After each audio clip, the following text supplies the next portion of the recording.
अगर हम FDI foreign direct investment की बात करें तो दुनिया में सबसे ज्यादा एफडीआई यूएसए में आता है और फिर उसके बाद सबसे ज्यादा एफडीआई चाइना में आता है।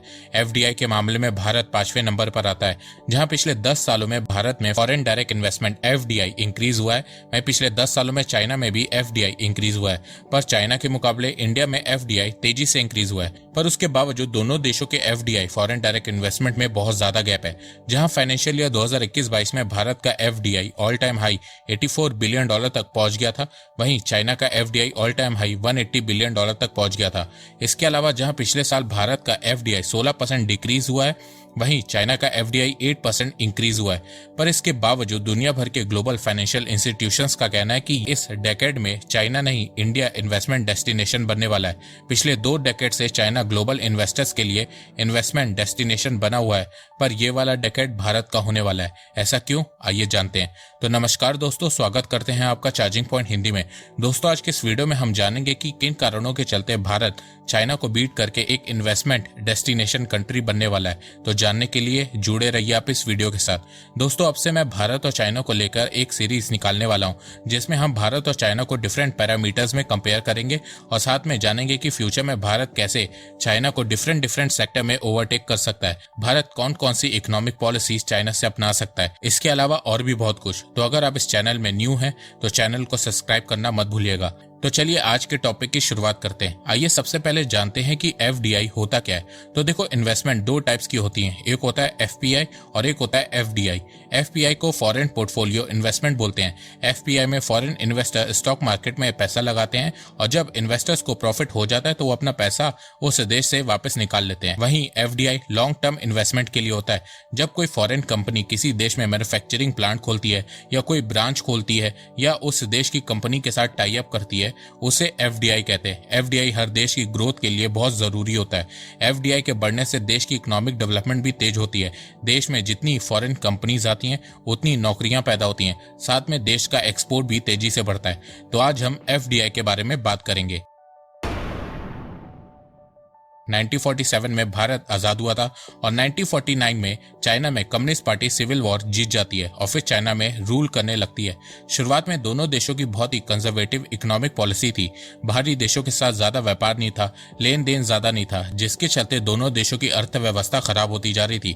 तो अपने देश की इकोनॉमी को बचाने के लिए दोनों देशों ने इकोनॉमिक रिफॉर्म किए।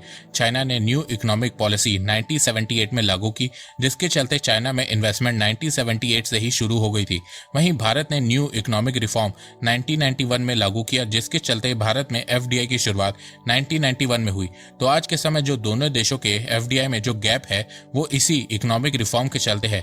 चाइना ने अपनी इकोनॉमी भारत से 13 साल पहले ही ओपन कर दी थी, जिसका एडवांटेज आज चाइना को मिल रहा है। जहां पिछले 20 सालों में भारत का एफडीआई 20 गुना बढ़ा है, वही चाइना का एफडीआई 40 गुना बढ़ा है। पर पिछले 9 सालों में जिस तरह मोदी सरकार देश की अर्थव्यवस्था को मजबूत बनाने में काम कर रही है, अब उसका रिजल्ट भी दिखना शुरू हो गया है।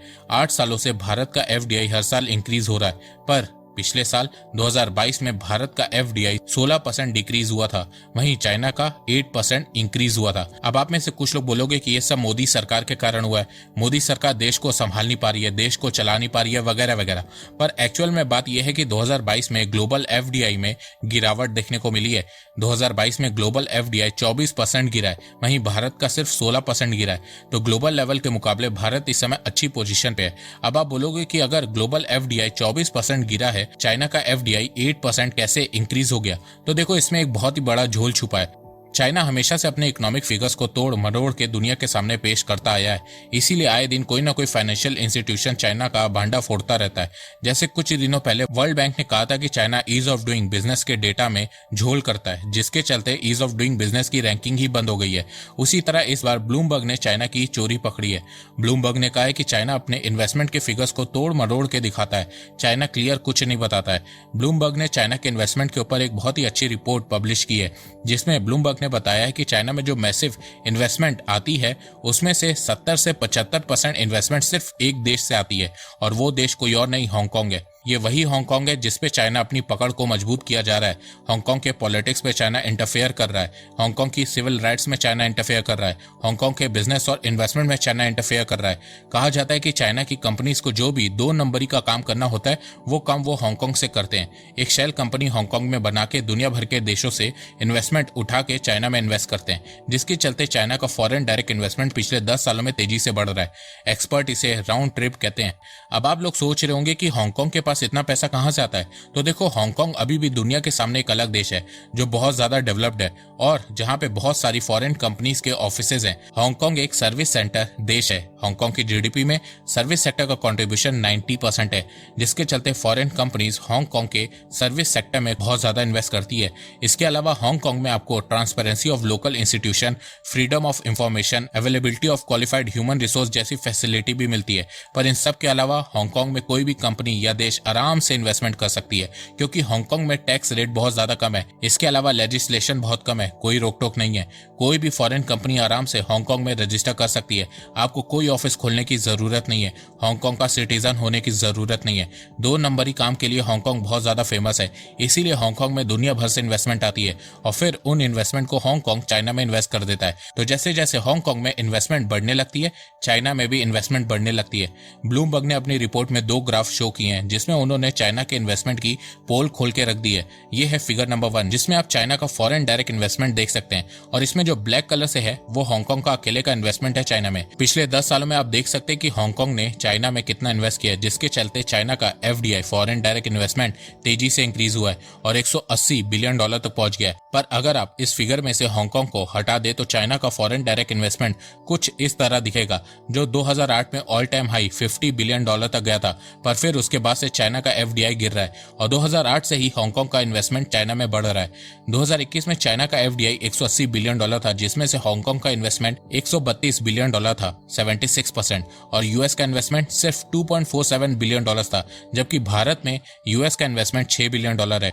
अगर हांगकांग का इन्वेस्टमेंट हटा दे तो चाइना का एफडीआई सिर्फ $48 बिलियन रह जाता है। तो इससे साफ पता चलता है कि यूएस और यूरोप से इन्वेस्टमेंट चाइना में कम हुई है और हांगकांग से बढ़ी है। तो जहां चाइना के इन्वेस्टमेंट के फिगर ट्विस्टेड और क्लियर नहीं होते, वहीं भारत के साथ ऐसा नहीं है। भारत में इन्वेस्टमेंट आपको धीरे धीरे बढ़ती हुई नजर आ रही है। 2022 में इन्वेस्टमेंट गिरी है, पर वो ग्लोबल स्लो डाउन के चलते हुआ है। पर भारत का फ्यूचर बहुत ही शानदार होने वाला है। ऐसा इसलिए क्योंकि इंडिया इस डेकेड का इन्वेस्टमेंट डेस्टिनेशन बनने वाला है और इसके पीछे कई कारण है, जैसे कि भारत सरकार हर साल एफडीआई की पॉलिसी में चेंजेस कर रही है, जिसके चलते भारत दुनिया भर के इन्वेस्टर्स के लिए फ्रेंडली डेस्टिनेशन बनता जा रहा है। इसके अलावा पिछले 9 सालों में भारत में बिजनेस करना आसान हो गया है। भारत का इंफ्रास्ट्रक्चर अच्छा हो रहा है, मैन्युफैक्चरिंग करना आसान हो गया है। इसके अलावा पिछले कुछ सालों में भारत सरकार ने बहुत सारे इकोनॉमिक रिफॉर्म किए हैं, बहुत सारी स्कीम्स को लॉन्च किया है, जैसे कि PLI scheme, make in India, आत्मनिर्भर भारत, जिसके चलते भारत के मैन्युफैक्चरिंग सेक्टर में भी इन्वेस्टमेंट बढ़ रही है। भारत में एफडीआई को बढ़ता देख CII, confederation of Indian industry, ने अपनी रिपोर्ट में बताया कि आने वाले 5 सालों में भारत में कम से कम $475 बिलियन का फॉरेन डायरेक्ट इन्वेस्टमेंट एफडीआई आ सकता है। इसके अलावा भारत सरकार जिस तरीके से भारत को डिजिटलाइज कर रही है, टैक्सेशन सिस्टम में भारत सरकार जो ट्रांसपेरेंसी ला रही है, बहुत से देशों के साथ फ्री ट्रेड एग्रीमेंट साइन कर रही है, तो इन सब चीजों के चलते ग्लोबल इन्वेस्टर भारत में इन्वेस्ट करना चाहते हैं।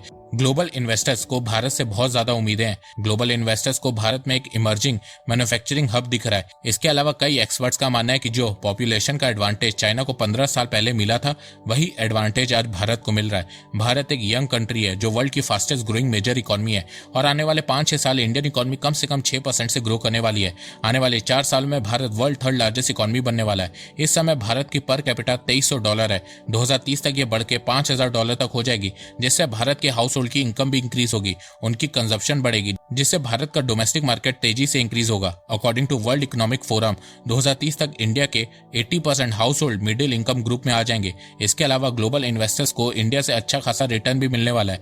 आने वाले 3 से 5 सालों में भारत का रिटर्न रेट 11.5% है, जो सबसे ज्यादा है। वहीं चाइना का 3 साल का रिटर्न 10.5% है और 5 साल का रिटर्न 6.5% है। वहीं 10 से 20 सालों का भारत का रिटर्न रेट 9 से 11% के बीच है, वहीं चाइना का 5 से 7% के बीच है। तो इन्हीं सब चीजों को देख के बहुत से एक्सपर्ट्स का मानना है कि इंडिया इस डेकेड का इन्वेस्टमेंट डेस्टिनेशन कंट्री बनने वाला है। इसके अलावा मॉर्गन स्टैनली ने भी कहा है कि आने वाला डेकेड इंडिया का डेकेड होने वाला है। अगर आप मॉर्गन स्टैनली की रिपोर्ट जानना चाहते हैं कि उन्होंने भारत को लेकर क्या क्या पॉजिटिव और नेगेटिव बातें कही हैं, तो वो मैंने इस वीडियो में बनाया है। आप आई बटन या डिस्क्रिप्शन में लिंक को क्लिक करके वीडियो चेकआउट कर सकते हैं। तो देखा जाए आने वाला डेकेड भारत का होने वाला है, पर हमें ये सब देख के ज्यादा खुश नहीं होना चाहिए, बल्कि और ज्यादा मेहनत करनी चाहिए ताकि हम भारत को जल्दी से एक $10 ट्रिलियन की इकॉनमी बनता देख सकें। तो दोस्तों, मुझे लगता है कि अब आपको सब समझ में आ गया होगा। तो अगर आपको ये वीडियो पसंद आए तो आप इस वीडियो को लाइक कीजिए, और अब आप मुझे सपोर्ट भी कर सकते हैं पेट्रियन और यूट्यूब में ज्वाइन बटन के थ्रू। एक बात मैं कहना चाहता हूँ, आप जितनी मेरी वीडियोस को शेयर करेंगे उतनी ही रीच मेरी बढ़ेगी और उतने ही लोग मेरे से जुड़ेंगे। तो वीडियो को शेयर करना, चैनल को सब्सक्राइब करना बिल्कुल भी मत भूलिएगा। मैं ऐसे ही एजुकेशनल वीडियोस लाता रहूंगा आप लोगों के लिए। तो अभी तक के लिए बस इतना ही। धन्यवाद। जय हिंद, जय भारत।